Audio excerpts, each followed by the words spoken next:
ఈరోజు press meet పెట్టడానికి, emergency press meet పెట్టడానికి ఒక కారణం ఏంటంటే, first is a producer council joint సెక్రటరీగా నేను రిజైన్ చేయడం జరిగింది. ఎందుకు రిజైన్ చేశానంటే, ప్రొడ్యూసర్ కౌన్సిల్గా ఇస్ అ ఫెయిల్యూర్. ఎందుకు ఫెయిల్ అయ్యామంటే, మేము పర్సంటేజ్ విధానంలో మొత్తం ఎగ్జిక్యూటివ్లు ఒప్పించలేక, చెప్పలేక, కొంతమంది గుత్తాధిపత్యం అంటే కొంతమంది వాళ్ళే కూర్చొని మాట్లాడుకోవడం వల్ల ప్రొడ్యూసర్ కౌన్సిల్ని అసలు పట్టించుకోకపోవడం వల్ల ఏదైతే అగాధం ఏర్పడింది. ఫస్ట్ అగాధం ఏర్పడింది. ఎగ్జిక్యూటర్ అండ్ ప్రొడ్యూసర్ డిస్ట్రిబ్యూటర్కి అగాధం ఏర్పడింది. ప్రొడ్యూసర్స్కి మీరు గిల్ట్లో కాకుండా ఎక్కడ వచ్చి చెప్పగలిగితే బాగుంది. ఆఫీస్ బేర్లకు కూడా ఇన్ఫర్మేషన్ లేదు. ఆఫీస్ బేర్లకు ఇన్ఫర్మేషన్ లేకపోవడం వల్ల ప్రాబ్లం అయింది. అలాగే దాంట్లో అక్కడ ప్రొడ్యూసర్ కౌన్సిల్ ఎలక్షన్స్ పెట్టలేదు. రెండోది అక్కడ కాకుండా ఈ ఆఫీస్ బేర్ల అవ్వలో కూడా పట్టించుకోవట్లా. అంటే ప్రొడ్యూసర్ కౌన్సిల్ అనేది మనం కాదు, ఎప్పుడో దాసనారాయణరావు గారు పెద్దలందరూ పెట్టిన ప్రొడ్యూసర్ కౌన్సిల్ని ఈరోజు కొన్ని వందల మెంబర్లు మొత్తం టోటల్గా బెనిఫిట్స్ పొందుతున్న ప్రొడ్యూసర్ కౌన్సిల్ పట్టించుకోకపోవడం వల్ల దురదృష్టకరం. ఆఫీస్ బేరలుగా ఉండి 10 మందికి ఉపయోగపడాలని ఈ పదవి ఉంటే ఏంటి, ఊడితే ఏంటి. అందుకనే ఆ పదవిని రాజీనామా చేసి ఎలక్షన్స్ పెట్టాలి. ఇమీడియట్లీ ఎలక్షన్స్ పెట్టి ఇప్పుడైనా ఆఫీస్ బేరర్స్ అందరూ కళ్ళు తెరవండి. ఒక ప్రెసిడెంట్ అండ్ వైస్ ప్రెసిడెంట్స్ వీళ్ళందరూ కూడా ఏమయ్యారు, ఉన్నారా లేదా కూడా తెలియట్లేదు. ఈసీ మీటింగులు జరగట్లేదు, ఆడిటర్ కరెక్ట్గా లేడు, స్టాఫ్ కరెక్ట్గా లేరు. అసలు ఏంటి 6 నెలలకు 7 నెలలకు ఈసీ మీటింగులు ఏంటి? అదే మొత్తం టోటల్గా ఆర్గనైజేషన్స్ కరెక్ట్గా రన్ అవ్వాలంటే అన్నీ కరెక్ట్గా ఉన్నారు. కనుక అన్నింటికి నిరసనగా నేను రాజీనామా చేయడం జరిగింది. దాంట్లో భాగమే ఈ పర్సంటేజ్ విధానంలో కూడా మనం కరెక్ట్గా ట్రాకల్ చేయలేకపోయాం. కొంతమంది తీసుకొని దీన్ని బస్టు పట్టించారు. అవగాహన లేని వారు పట్టుకున్నారు.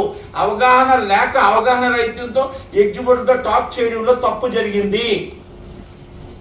జరిగింది అన్న మాట నేను వాస్తవంగా చెప్తున్నా. ఇది నిజం. మనకు అవగాహన లేకపోతే ఎగ్జిక్యూటర్ అంటే ఏంటో, ఎగ్జిక్యూటర్ కష్టం అంటే ఏంటో, డిస్ట్రిబ్యూటర్ అంటే ఏంటో, డిస్ట్రిబ్యూటర్ కష్టం అంటే ఏంటో, ప్రొడ్యూసర్ బాధ అంటే ఏంటో, ప్రొడ్యూసర్ చిన్న సినిమా నిర్మాతల బాధ అంటే ఏంటో మొత్తం అందరిది కూడా చూసుకోవాల్సిన బాధ్యత మన అందరి మీద ఉంది. ఛాంబర్ మీద, కౌన్సిల్ మీద, అన్నింటి మీద ఉంది తప్ప ఒక నిర్మాత, పెద్ద నిర్మాత మీ నలుగురమే గొప్ప వాళ్ళమంటే కాదు. మీ నలుగురు చాలా గొప్ప వాళ్ళవి అని చెప్తే మాకు అవగాహన ఉంది అనుకుంటే తప్పది. మీకు అవగాహన ఎంత ఉందో ఎగ్జిక్యూటివ్లకు కూడా అంతే అవగాహన ఉంది. అలాగే డిస్ట్రిబ్యూటర్లకు కూడా అంతే అవగాహన ఉంది. అందరినీ కూర్చొని మాట్లాడాలి. ఎగ్జిక్యూటివ్లు కొన్నాటిలో చేస్తున్న తప్పులు ఉన్నాయి, వాళ్ళు మాట్లాడిన మాటలో వాళ్ళ తప్పులు ఉన్నాయి, మీరు మాట్లాడిన మాటలో మీ తప్పులు ఉన్నాయి. మీరేం చెప్తున్నారు? క్యాంటీన్ రేట్లు మేము డిసైడ్ చేస్తాం. మీరు క్యాంటీన్ రేట్లు మీరు ఎవరు డిసైడ్ చేయాలి? మీకేం సంబంధం? మీకు సంబంధం ఉందా క్యాంటీన్ రేట్లు? మీరు మల్టీప్లెక్సెస్ ఇండియా వైజ్గా మల్టీప్లెక్సెస్లో రేట్లు ఎక్కువ ఉన్నాయి. మీకు థియేటర్ ఓనర్కి అక్కడ సైకిల్ స్టాండ్ ఎంత ఉందో, క్యాంటీన్ రేట్లు ఎంత ఉన్నాయో అవన్నీ వాళ్ళు కదా డిసైడ్ చేసుకుంటారు. మీకు మల్టీప్లెక్స్లో ఈరోజు మొత్తం టోటల్గా 300 రూపాయలు టికెట్ అయితే 500 రూపాయలు మీ క్యాంటీన్ రేట్లు ఉంటే, మీకు ధైర్యం ఉంటే, మీకు దమ్ము ఉంటే ఆ క్యాంటీన్ రేట్లు మల్టీప్లెక్స్లు మీరు చేసుకోవాలి. కానీ మల్టీప్లెక్స్లకు మీరు చెప్పే ధైర్యం ఉందా? మీరు 53% మల్టీప్లెక్స్లకు ఇస్తున్నారు. 300 రూపాయలు రెవెన్యూ వస్తుంది.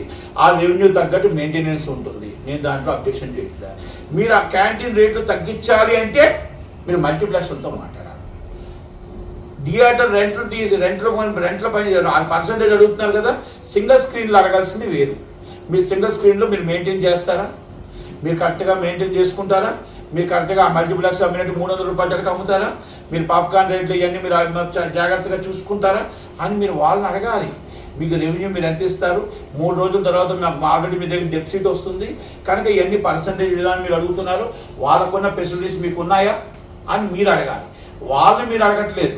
మీరు వాళ్ళే సింగిల్ స్క్రీన్లో వాళ్ళేమంటున్నారు, మేము జియో ఆపేస్తాం, జియో ఇచ్చినా కూడా రేట్లు పెంచాం. అది వాళ్ళది తప్పే. ఎందుకు తప్పు? మీరు ఇవ్వలేండి. ఈరోజు పాన్ ఇండియా రావాలి అంటే తెలంగాణలో కానీ ఆంధ్రప్రదేశ్లో పాన్ ఇండియా రావాలి అంటే కొన్ని 100 కోట్లు పెట్టి సినిమాలు తీస్తున్నప్పుడు దానికి మనం రేట్ అవసరం పడుతుంది.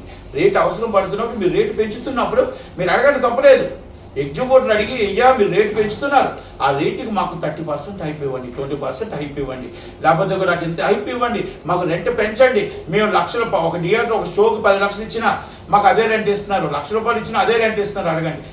బెనిఫిట్స్లో ప్రీమియర్స్లో 1000 రూపాయలు టికెట్ అమ్ముతున్నారు, మాకు 10,000 ఇస్తున్నారు రెంటు. మీరు వచ్చి మల్టీప్లెక్స్ 470 రూపాయలు ఇస్తున్నారు, సారీ 530 రూపాయలు, 470 రూపాయలు ఇస్తున్నారు మల్టీప్లెక్స్ అని చెప్పాలి. కానీ మీరు చెప్పకుండా మీరు అదే మల్టీప్లెక్స్లకి మీరు అక్కడ ఇచ్చేటప్పుడు ఇక్కడ బాధ అనిపిస్తుంది వాళ్ళకి.